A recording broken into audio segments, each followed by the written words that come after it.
Hi, welcome to Carnivore and Corgis. I am Hope, and it is my hope that I will be able to help take the stress out of carnivore by making it super simple. Today, we're making one of my favorite, really simple meals, and those are Gyro meatballs. And traditionally, Gyro meatballs are made with lamb. So, one of the first things we put in is ground lamb, and we're going to use a variety of meats. Also, some 80/20 ground beef. This one was on sale, so that is what we're using. Got to keep it simple, and keeping it simple is also keeping it less expensive, so the less stress, the better.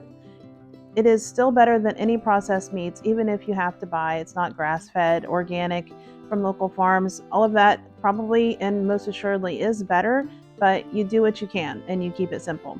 And we're also going to put in some ground chicken breasts. Again, this was also on sale, so that is why we are using it. I would prefer ground chicken that was higher in fat, but this one was on sale.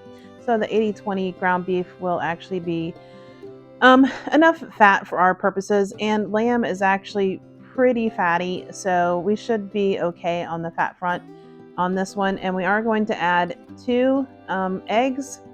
These are pasture eggs, which have a lot of omegas and just good stuff from being pasture raised, but you use what you can and what is easy for you to find. It's not a big deal. And this is a blend of Greek seasonings. I'll put the link to exactly what is in there in the description box so you can see what I used in my Greek seasoning blend. And then we're just going to get our hands in there. I found that is the best way to make meatballs of any kind. If you have an aversion to getting your hands in ground meat, as I know some people do, my daughter being one of them, she absolutely refuses to do any kind of ground meat. It just totally grosses her out. So it doesn't bother me. My hands have been in way worse places than ground beef as a goat farmer. So we're going to just eyeball this, and that's how I keep it super simple. One of my subscribers actually suggested, and it's a really good suggestion if you have one, to use an ice cream scoop so you can get exact measurements and get these exactly right.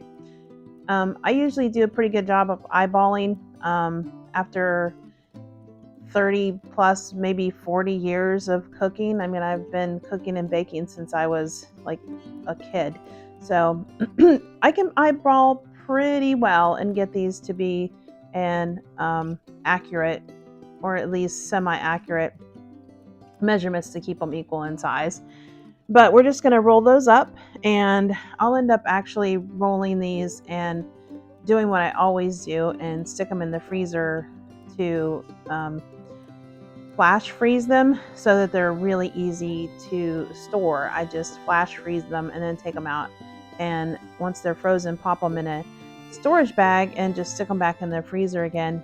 If I'm not going to use them right away, you can of course use these right away, but generally if I'm usually making meatballs, I'm making them for easy meals because these are really, even from frozen, to just like pop these in the air fryer, however many that we need. Our family actually eats meals during the week at 2 or 3 different times because of work schedules. My husband and one of my daughter, they actually work a second shift, so they eat their dinner primarily at about 1 o'clock in the afternoon, and then they only eat 2 meals a day, so that's all they're going to do. And I'm just going to leave this with showing you some of the things that we've enjoyed lately. Being able to visit parks, one of the wonderful things about carnivore. So we do really appreciate you watching, and we hope you enjoyed this video, and I really, really hope you have a blessed day.